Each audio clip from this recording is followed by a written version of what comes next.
What's up, everybody? I'm Marcus. I'm Ryan. And together, we are the Northwest Sports Fanatics.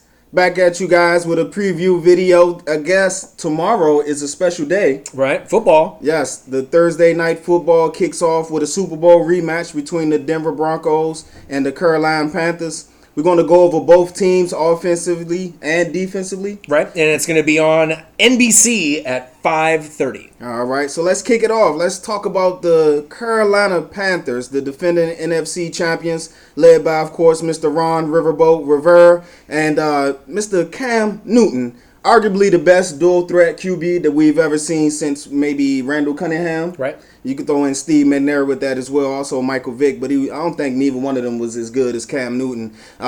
He had a MVP year last year, 6'5", 244, ran for 636 yards, 10 touchdowns, 3,800 yards passing, 35 TDs, and only 10 interceptions.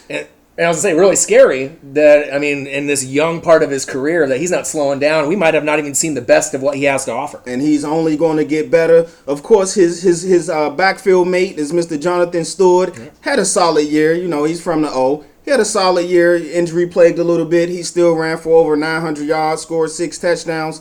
But the key piece that I'm excited about is them getting back Mr. Kelvin Benjamin. Right. 15-1 last year without him. Kind of scary to think if they did have him, would he have been in the Pro Bowl, and how many touchdowns would he have had? He's a definitely superstar. 2014, he had 1,100 yards, 11 touchdowns, and he'll help balance out that rushing attack and the passing attack. But also, don't forget about second-year player Devin Funchess and the always dangerous Mr. Ted Ginn.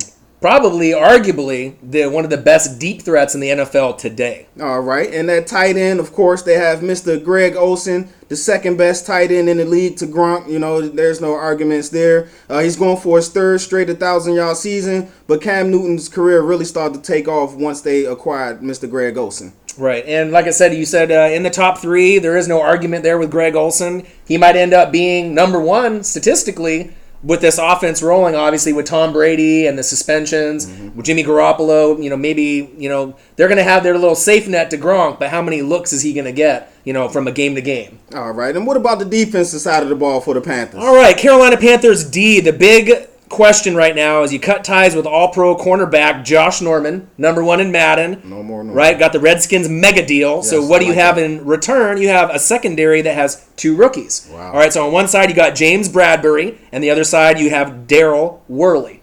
How good are these guys going to be? Nobody really knows just yet, but you got a nice front seven, arguably the best in the NFL, to kind of give them the support that they need. So you got Pro Bowl linebackers Luke Kuechly, the best linebacker in football. Thomas Davis tears his knee 1, 2, 3 times. And he's back at it. Still comes back, and he still obviously ends up being in that elite category. Shaq Thompson, obviously from the Northwest, on the up and up. But really what is going to be the key is going to be that front four.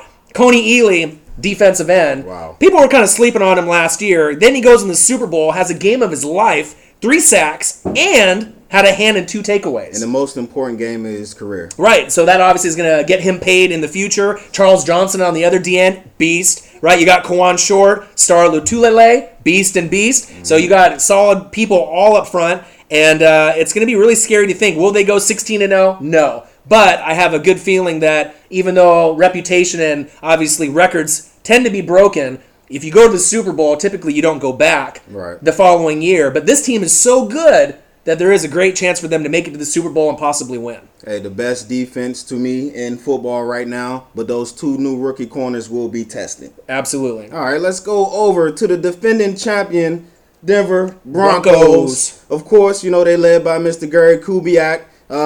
No Peyton Manning. He retired. No problem. No Brock Osweiler. He moved on, got a nice raise to go to Houston. No problem. So you insert Mr. Trevor Siemian, second year, 7th round pick from Northwestern. Right, get rid of Mr. Butt Fumble himself, Mark Sanchez as well. We don't really know how good Siemian is going to do, but he did look decent in preseason. He has some big weight on his shoulders, so we'll see how he does there. You go to the offensive line. Of course, they have 4 new starters on the O-line, only 1 returning, and that's the center, Matt Paredes. But they also picked up a key addition, Mr. Russell Okung from the Seattle Seahawks. Right, so there's going to be a little stability issues up front because obviously you're going to need a good O-line to protect your brand new quarterback, and you got 4 brand new pieces in place. But Okung has been a solid vet, so he should obviously hold that backside on that left tackle position. So I would assume that Denver will be ready to go. Give him a couple of games to gel to get all on the same page. In the backfield, you got Mr. C.J. Anderson,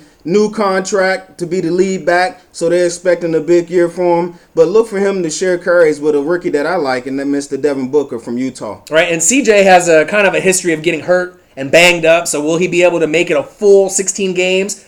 Probably not, but as long as they have that other person that they can rotate in, that'll kind of keep them afloat, hopefully getting close to 8-8, 9-7, 10-6. Yes, sir. And then you go to the wide receiver position. Of course, they have the best 1-2 tandem in the NFL to me. You can start with Demaryius Thomas, all-star, stud, pro bowler, 1,300 yards, 6 TDs last year. And then you have the slithery, the slick, Mr. Emmanuel Sanders. To me, is one of the most underrated wide receivers in the game. 1,100 yards, 6 TDs as well. And he also just signed a new 3-year deal to stay with the Broncos. Right, and I think prior to the Super Bowl year of last year, Demaryius Thomas was the number 1, clearly. But I think last year in that Super Bowl year, Emmanuel Sanders really stepped up and could get a lot of, obviously, yards after the catch. And he is really, I think, their key piece. Now, their statistics are going to go down because there's no Peyton Manning anymore, Hall of Famer throwing him the ball. Right. But they're so good that they should still end up getting somewhere between 7 and 11 touchdowns each. My only question about Denver's offense is going to be at the tight end position. You have Mr. Virgil Green.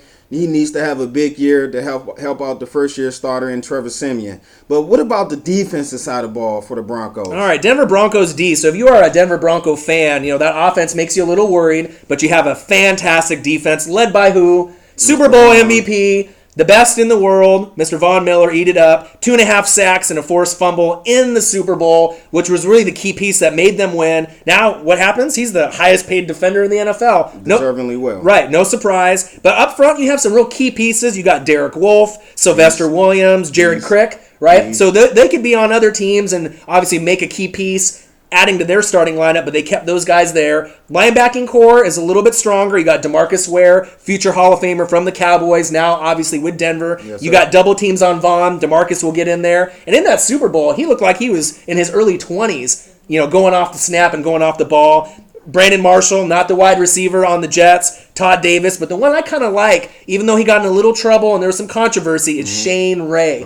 He might be their key piece to keep that defense in the top 5. Secondary is great. No fly zone. No fly zone. Aqib Talib, top 5 corner in the league. Chris Harris Jr., probably arguably a top 10 corner. 2 of the best together, tandemly, maybe in the whole entire NFL. And don't forget about Roby out of our house. Right, Bradley Roby, very solid. Good himself. Right, and then safeties, there's a little questions there at the free safety position. Darian Stewart, they could improve that position, but behind him at the strong safety position, who else? TJ Ward from the O, right? One of the best in the NFL, hands down, and definitely one of the hardest hitters in the NFL even today. All right, and also don't forget they did lose Danny Trevathan. He went to the Bears, so we'll see who's going to step up at his position. And so there you have it. Get you guys ready for the game tomorrow. Hope you enjoy it because I know we will. I'm Marcus. This is Orion, and I only got one question. Who talk sports like us? Northwest Sports Fanatics.